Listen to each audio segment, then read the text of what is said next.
सब एकदम लिमिटेड हैं। अमुक देवी तक पहुंच जाएंगे, अमुक देवता तक पहुंच जाएंगे, अमुक तरह का नाच कूद हो जाएगा, अमुक तरह का पूजा पाठ हो जाएगा। और कुछ लोग तो उससे भी निचले स्तर पर उठा करके पशु पंछियों को मारने काटने में धर्म समझ लेते।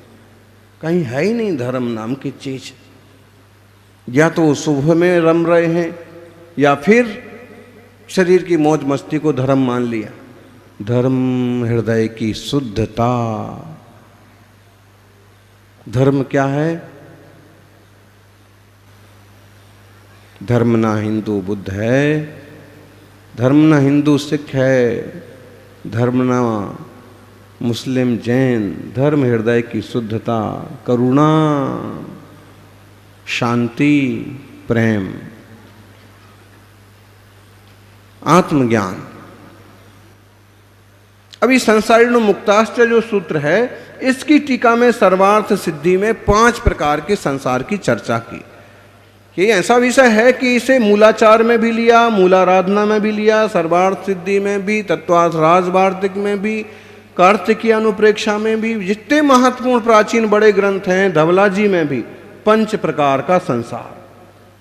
बोले महाराज 4 गतियां तो हमने सुनी हैं, ये 5 प्रकार कौन से हैं? बताओ।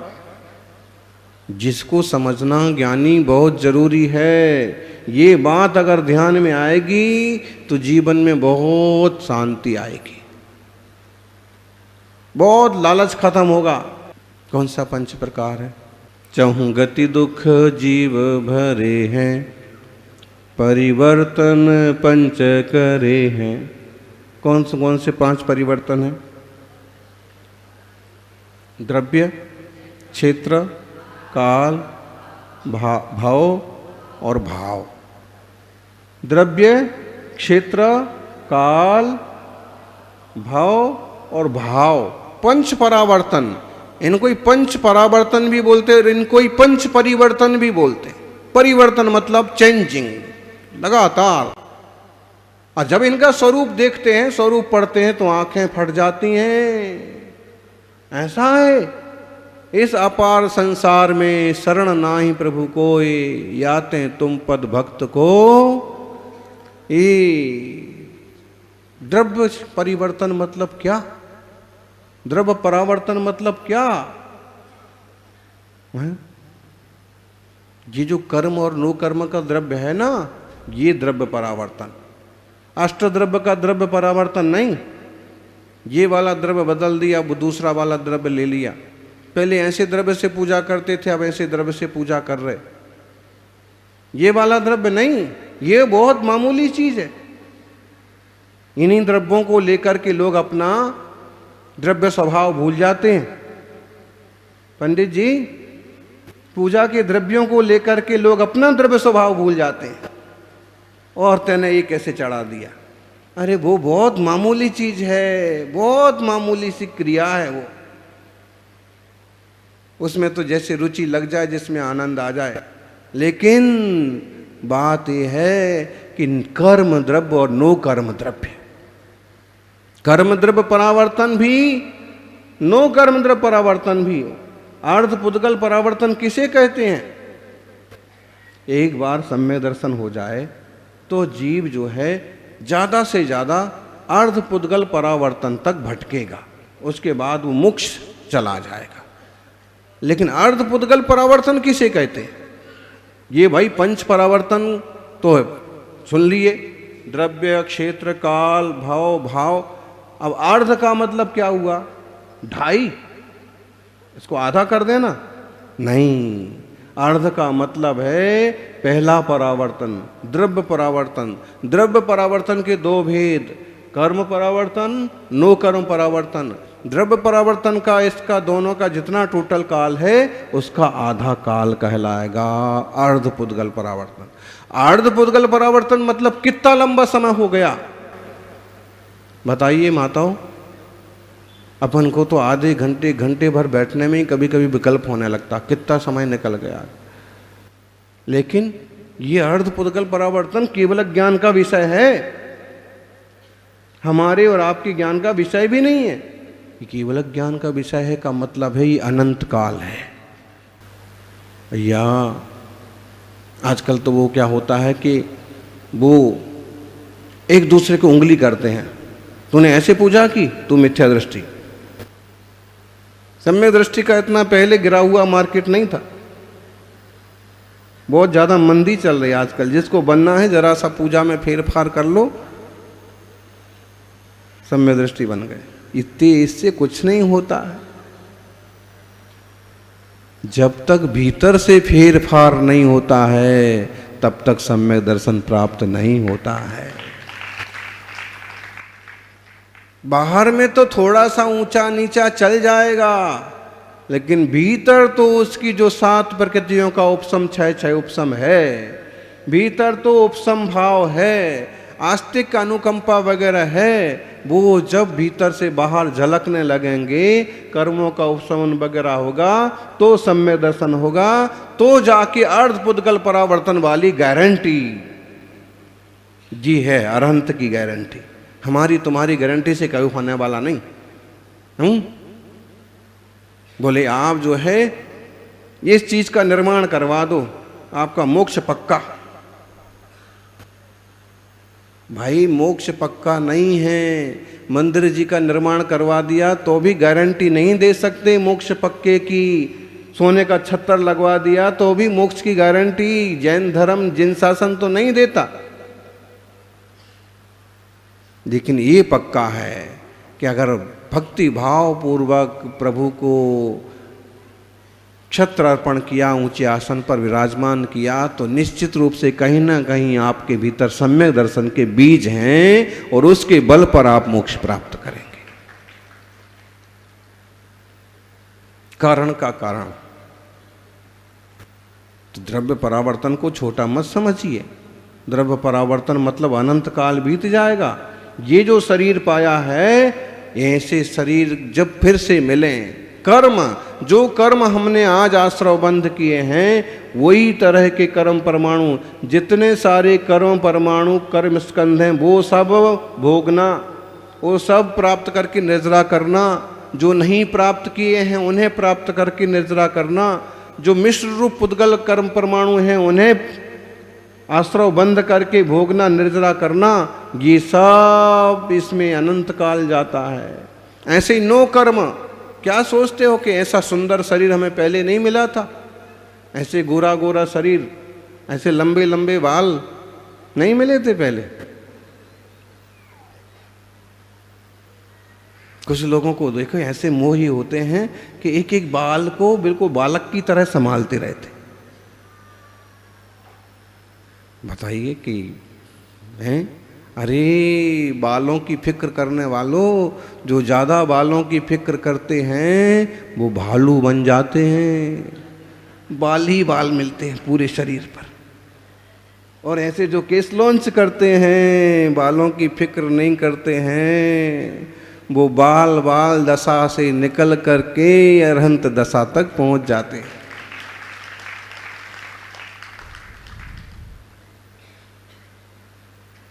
वो घने काले बाल जिनको चाहिए और फिर उसके लिए दवा वगैरह ये सब करते रहते हैं ना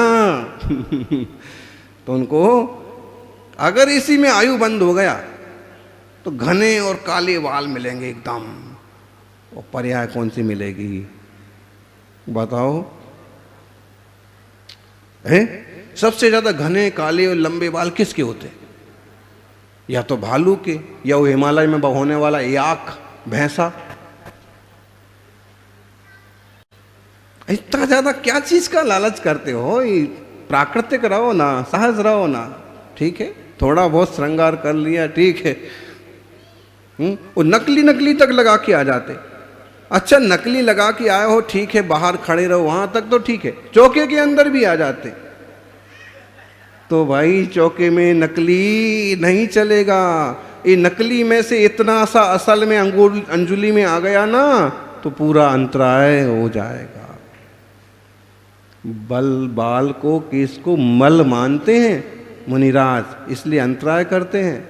अब जो मुनिराज मल मानते हैं और केस लॉन्च करते हैं, संसारी रागियों को देखो, वो मल जो है बाजार से खरीद करके अपने माथे पर चिपकाते। बिग, क्या बोलते हैं उसको, हेयर बिग। आप कहोगे ऐसा क्या बिगाड़ दिया हेयर बिग वालों ने आपका जो आज बिल्कुल पिल पड़े उन्हीं पर। बात वो नहीं है, बात ये कह रहे हैं कि इस कर्म नो कर्म के लेन देन में सब प्रकार की पर्याय मिल चुकी हैं, सब चीजों का भोग हो चुका। पूज्यपाद आचार्य देव तो यहाँ कहते हैं भुक्तो जिता मोहर मुहान मया सर्वे पुद्गला उच्चिष्ट मम विज्ञस्य का स्प्रहा। इस संसार में वो कौन से पुद्गल परमाणु हैं जो मैंने भोगे ना हो। कई लोगों को लालच होता है ये ज्यादा सुंदर है, ये ज्यादा सुंदर है, ये चीज मैंने कभी खाई नहीं। अरे तुम अपना पंच परावर्तन का पूरा हिसाब किताब तो देखो। लेकिन पंच परावर्तन का छोड़ो, इसी जिंदगी का पता नहीं पड़ रहा है, इसी जिंदगी का ही नहीं पता पड़ रहा। किशोर अवस्था में कितने सुंदर दिखते थे, युवावस्था में कैसे सुंदर दिखते, ढलते ढलते क्या हाल होता है। इसी को स्वीकार नहीं कर पाते, इसी को ठीक से नहीं जान पाते। पंच परावर्तन तो बहुत पुरानी चीज हो गई। पूज्यपाद स्वामी ने सर्वार्थ सिद्धि में दुर्लभ भावना बताते हुए कहा, एक बड़ा पेड़ हो और उस पेड़ सूख जाए और उसमें आग लग जाए। पूरा पेड़ सूख गया, आग लग गई और उसकी राख कण कण होके बिखर गई, उड़ गई। अब जब वो सारी राख, वो सारे कण वापस उसी पेड़ के रूप से पैदा हों, जितना मुश्किल ये काम है उतना ही मुश्किल इंसान की पर्याय फिर से मिलना मुश्किल है। मतलब ये दुर्लभ चीज को कोई लोग कैसे गरबा में, डांडिया में, नाचने कूदने में, अरे करना ही है तो प्रभु को समझ के भक्ति करो। अच्छा ये तो फिर भी भले हैं, लेकिन वो नशे में पड़े हैं, पाप कर रहे हैं, उनका और पूछो क्या हाल। बेस कीमती, बहुत कीमती, बहुत का मतलब इसकी कोई वैल्यू नहीं है। धीरू भाई अंबानी की क्या कीमत थी? बाबूजी धीरू भाई अंबानी को देखा? देखा होगा, मिले होंगे। शुरुआत में उनकी क्या वैल्यू थी? कोई वैल्यू नहीं थी। छोटा मोटा काम करते होंगे, 25-50 रुपए कमाते होंगे। लेकिन वही इंसान ये धन के मामले में इतना अमीर हो गया कि पहले नंबर पर आ गया, समझ लो देश में पहले नंबर। लेकिन क्या जब उनके जाने का समय आया तो आधा घंटा भी खरीद पाए? वो नहीं खरीद पाए। 10-5 सेकंड भी नहीं खरीद सकते। मतलब है कि जितना हमारा आयुष्य है, जितनी पर्याय है, इसका एक एक समय बहुत कीमती है। हमें से अपने कीमती जीवन के काल पदावर्तन को समझें और अंतर्मुख होने का पुरुषार्थ करें। भाव परावर्तन को समझो, ये वापस पर्याय नहीं मिलेगी। आज नो लाहो लीजिए, काल कौने दीठियो छे। आज नो लाहो लो, आज भक्ति कर लो, आज पूजा कर लो। अष्टांगिका तक कितने भाव बन पाएंगे? आज तो कर ही लो। भाव परावर्तन बहुत खतरनाक है। इसमें एक छोटी सी पर्याय से, अंतर्मूर्त वाले जन्म की पर्याय से जन्म लेना है। मानो हमें मनुष्य बनना है तो हम ऐसे सीधे 100 साल की आयु वाले नहीं बन जाएंगे। पहले अंतर्मुहूर्त वाले, सम्मूर्छन पर्याय वाले, फिर उसमें एक समय बढ़ेगा, फिर उसमें एक समय बढ़ेगा, फिर उसमें एक समय बढ़ेगा। 1 घंटे की पर्याय वाले मनुष्य बनेंगे, 1 घंटा 1 सेकंड के पर्याय वाले मनुष्य बनेंगे। ऐसे जाकर के फिर जाकर के कभी साल और 100 साल का नंबर तो बहुत बाद में आएगा, लेकिन अनंत भाव में ये परिवर्तन सब कुछ होता रहता है। ये विषय तो फेमस भी नहीं है, लोगों को समझ में नहीं आता है, जमता नहीं है, और नहीं तो फिर सोचते कि ऐसा कैसे हो सकता है। ऐसा ही तो होगा। जब अनंत काल संसार में रहना है तो यही ढंग तो चलेगा, इसी ढंग से तो अनंत काल बीतेगा। अनंत पर्याय ऐसी तो होंगी। भाव परिवर्तन, और भाव परिवर्तन तो पूछो मत। इत्थे अध्यवसाय परिणाम युग स्थान परिवर्तन होना, अध्यावसाय स्थान परिवर्तन होना, कसाय स्थान परिवर्तन होना और भाव परिवर्तन से, भाव में केवल एक मनुष्य पर्याय नहीं लेना, मनुष्य पर्याय के सारे भाव, त्रिंश पर्याय के सारे भाव, देव पर नर की पर्याय के सारे भाव और देवों में भी इकती सागर प्रमाण के सारे भाव। माने अगर नरक गया तो कम से कम आयु कितनी मिलेगी? 10,000 वर्ष की। फिर उसको फिर जन्म लेना है 10,000 वर्ष एक समय, 10,000 वर्ष दो समय। कितने बार होगा, कब होगा? ये पूरा काल काटना है वो 10,000 वर्ष, 10,000 वर्ष, 10,000 वर्ष, 3 समय, 4 समय। फिर कभी जाके उस सागरों में पल्ले में पहुंचेगा, फिर कभी सागरों में पहुंचेगा। एक खेल चलता रहता है जीव के साथ। और इस भाग दौड़ में कितने बार राजा बन जाता है, कितने बार मंत्री बन जाता है, कितने बार सेठ साहूकार, सब कुछ बन जाता है, लेकिन नहीं पाता है। संपत्ति पा जाता है लेकिन नहीं पाता है तो सम्यक दर्शन नहीं पाता।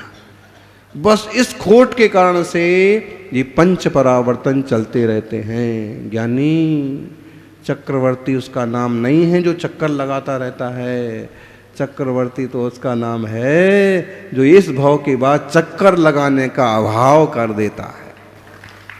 भरत चक्रवर्ती, समझो ज्ञानी, पंच परावर्तन से बचना है तो जिनवाणी देवशास्त्र गुरु के अलावा कोई शरण नहीं। ये धन पैसा आ गया अच्छा है, जीवन अच्छे से जी लो, धर्म ध्यान में लगा लो, पद प्रतिष्ठा मिल गई बढ़िया है, इसके माध्यम से जिन धर्म की प्रभावना कर लो। बाकी उलझने का काम तो बिल्कुल भी नहीं है। दूर से ही सलाम करो, दूर से ही माफी मांग लो, मिच्छामि दुक्कडम, क्षमा, कोई वैर विरोध नहीं, क्योंकि मुझे संसार बढ़ाना नहीं है, मुझे राग द्वेष मोह का अभाव करके सिद्ध हो जाना है। ऐसे इस विषय को हमने संक्षेप में कहा, थोड़े विस्तार से और गंभीरता से समझें तो हृदय बहुत द्रवित हो जाता है, वैराग्य से परिपूर्ण हो जाता है। ऐसा पंच परावर्तन का स्वरूप समझाने वाले तीर्थंकर भगवंतों को, उनके समूह शरणों को बारंबार वंदन हो। कल्पद्रुम जैसी पूजा हमें कल्पद्रुम जैसे फल को प्रदान करे और हमारी कल्पना के अनुरूप एक दिन हम भी आत्मा से परमात्मा हों, यही मंगल भावना। जय बोलिए 24 तीर्थंकर भगवान की जय।